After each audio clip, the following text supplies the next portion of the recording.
Mais um capítulo do livro Getúlio Vargas em Dois Mundos. Espírito de Eça de Queiroz, psicografia de Wanda Canuti. Orientações. Ao deixar Getúlio, o irmão José recolheu-se ao seu gabinete para também pensar. Tinha cumprido a tarefa que lhe propuseram e agradecia a Deus por tê-la realizado, mas não dava por encerrado o seu trabalho. Estava disposto a acompanhar o irmão, ainda nesse período de bastante necessidade, e após continuar com ele como amigo, que sentia já o eram. Precisava dar ciência ao irmão Fabrício de tudo o que ocorrera, e assim, na manhã seguinte, logo cedo, foi ao seu encontro. Ao término das suas informações, o bondoso mentor indagou: "E como reagiu ele?" Ficou muito chocado, porque não conseguia lembrar-se de nada, como fora programado. Surpreendeu-se muito. E como reagiu depois nas reflexões e comentários em relação às suas responsabilidades. Irmão José referiu-se a todas as conversas que mantiveram no dia anterior, todos os comentários e revelações feitas por Getúlio quanto aos sentimentos que o moveram à consumação daquele ato, e terminou pedindo novas instruções de como proceder daí em diante. Alguns dias mais deverão passar, até que eles se coloquem mais em paz. Se puder, será bom que o acompanhe de modo informal, sem compromissos assumidos com nenhuma atividade. Apenas far-lhe companhia como um amigo para distraí-lo. Deixe também que ele o procure, e assim a serenidade irá retomando ao seu coração. Ele já sofreu bastante, embora não tivesse plena consciência do sofrimento. Não sabia onde estava, nem como passou aquele período longo naquelas regiões infelizes. Procederei como me pede, até mesmo já havia lhe oferecido a minha companhia. Ele sente-se muito só, aqui eu o reconheço. Lembra-se sempre da esposa com quem gostaria de estar. Quando for oportuno e benéfico, ela virá. É o que sempre lhe digo. E a respeito de outro período, como faremos? O irmão perceberá quando chegar o momento adequado e saberá como fazer. Mas procure-me antes. No transcorrer desses dias, terão oportunidade de conversar bastante sempre que houver ensejo. Peço-lhe que passe instruções sobre as verdadeiras finalidades do espírito. Aconselho-o a que leia, estude e ore em seu próprio benefício. Quando chegar a hora em que ele próprio requisitar e se sentir que está preparado, mostrar-lhe-emos a vida pregressa, a fim de que seja auxiliado ainda mais a compreender todos os seus erros. Talvez lhe seja pior, mas espero que possa ajudá-lo. Agradeço-lhe bastante a atenção e a sua orientação, e farei o que me recomenda, para que ele vá adquirindo a sua plenitude espiritual, e um dia possa retomar as condições melhores de espírito em conceitos e aprendizados mais concretos e solidificados em si, para cumprir bem o que lhe for determinado. Nada havia programado e nem marcado para aquele dia entre o orientador e Getúlio, mas era sabido que, nas condições em que se encontrava, ele não ficaria só. Ser-lhe-ia muito difícil. Com certeza procuraria irmão José, em quem se apoiava ultimamente, e nem seria possível que fosse diferente. De fato, quando ele voltou da entrevista com o irmão Fabrício, já o encontrou à porta do seu gabinete, visivelmente preocupado, dizendo não ter conseguido dormir. Irmão José convidou-o a entrar, indagando o motivo da sua aflição. Nada novo, mas não desejava estar só. Não via a hora de vê-lo e ter algumas palavras de conforto, algum ensinamento. Estou às suas ordens. Você me disse que não conseguiu repousar muito bem. Por quê? Tudo o que me ocorreu vem como uma avalanche sobre mim, perturbando meu coração, fazendo-me sofrer muito. Qual o fato e qual lembrança o martiriza mais? São tantos que ainda não consegui separar e especificar nenhum. É difícil, em meio a tanto sofrimento, separar o que dói mais, mas fico angustiado quando me lembro de tudo que me fizeram no meu último governo. Quantos problemas ficaram sem solução? Quantos ataques não me permitiram agir como pretendia? Quantas ameaças, quantas calúnias, quanta pressão para eu abandonar o governo? Se você tivesse suportado com resignação, com compreensão, apoiado em Deus e nos ensinamentos de Jesus, muito teria lucrado, muito seu espírito teria evoluído e ressarcido débitos antigos. Como débitos antigos? Ainda conversaremos detalhadamente sobre isso, mas o que sofremos em uma encarnação quase sempre é reflexo do que já fizemos aos outros sofrerem em uma outra. Compreende-me? O irmão quer dizer que sofri porque já fiz outros sofrerem aquilo mesmo? Não significa que tenha feito a eles exatamente o que lhe fizeram, mas você sabe que temos muitas vidas, já vivemos muitas existências. O espírito é eterno e assim vamos à Terra, retornamos ao mundo espiritual muitas vezes. Você sabe disso. Já examinou os propósitos que foram feitos e levados para execução na Terra? Lembra-se ainda de ter partido para a sua última encarnação. Sim, mas não me lembro do que possa ter feito antes e nem de como tenha vivido em outras vidas. Isso também ser-lhe-á mostrado, no momento certo. Mas voltemos ao que conversávamos.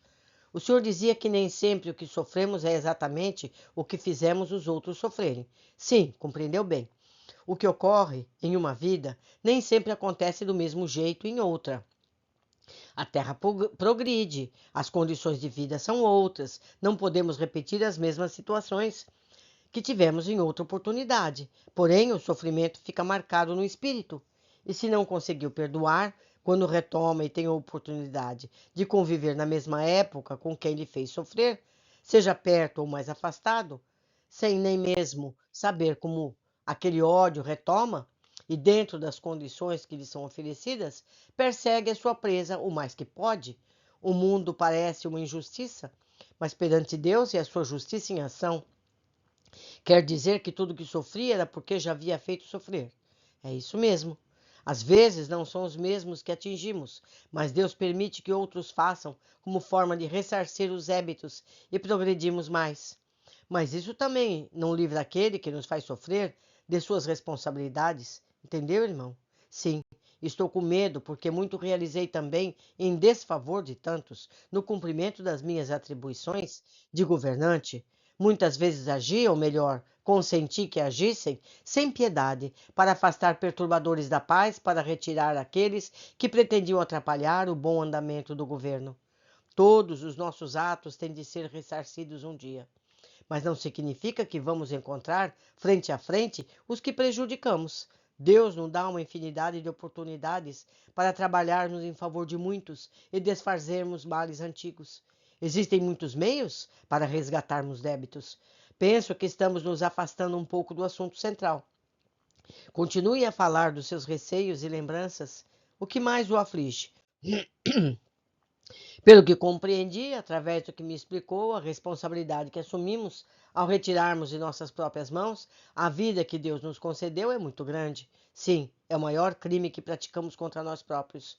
A vida é o maior bem que Deus nos concede, é a oportunidade de crescimento espiritual. Contudo, não o realizamos só para nós, mas para muitos que convivem conosco. E se a retirarmos, poderemos retomar um dia em condições difíceis, querendo muito fazer, sem nada poder. Não me amedronte mais. Não o estou fazendo, apenas explicando. Há muitos meios de resgatar débitos perante Deus. Ele tem diversos caminhos que são às vezes desconhecidos por nós, mas não nos são mostrados no momento certo. O irmão deve lembrar-se de que já resgatou muito por ter estagiado em regiões infelizes, como se lembra. Sim, tenho ainda em mim todo o sofrimento pelo qual passei, todos que me cercavam e gritavam: suicida, suicida! Eu não compreendia aquela ocasião, mas aos poucos aquele tempo está retomando todo. Ficamos numa região escura, onde apenas sombras negras transitavam. Choravam, gritavam muito. Foi muito triste, irmão. Só não tenho a noção de quanto tempo lá permaneci. Como saiu desse lugar, não se lembra? Apenas lembro-me de ter tomado consciência de mim quando me vi aqui, sendo ajudado. Muitas coisas devem ter acontecido até que aqui retomasse. Eu não me lembro. Às vezes ouvíamos nesse lugar um sino batendo, irmãos que nos diziam palavras confortadoras. Era como se fosse uma pequena delegação que nos levavam um pouco de alento. Convidavam-nos a ouvir, pediam a Deus que nos amparassem, mas nem todos davam ouvidos ao que diziam, tão mergulhados nos seus propósitos, sofrimentos que se encontravam. Quem sabe foram eles mesmos que me trouxeram aqui? O senhor deve saber. Sim, eu sei. Mas pretendo que o irmão mesmo se recorde. Foram eles que o recolheram nessas expedições e o trouxeram. Lembra-se do que foi falado? Que amigos dessa colônia o acompanhariam na sua encarnação na Terra para ajudá-lo? Lembro-me, mas eu nunca talvez tenha percebido. Mas eles lá estavam, muito sofriam quando você não realizava o que devia, afastando-se dos objetivos que planeou. Pois então, amigo, nesta colônia estávamos sempre informados de tudo, inclusive do seu ato final, do qual procuraram demovê-lo, mas o irmão não conseguiu perceber. Porque eles então não me recolheram e me trouxeram para cá no momento em que deixei meu corpo?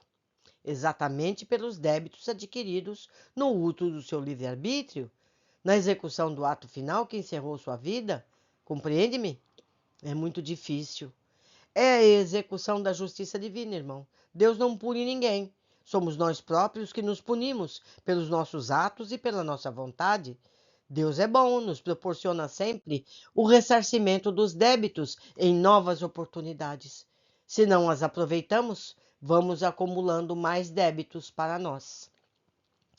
É simples, né, meus amigos? Nós mesmos procuramos as situações. Não existem castigos. O que existe são consequências. O que sofremos são consequências dos nossos próprios atos. Quando a gente entende isso, erramos menos. Bem, por hoje ficamos aqui. Aguardo todos no capítulo seguinte. Abraços.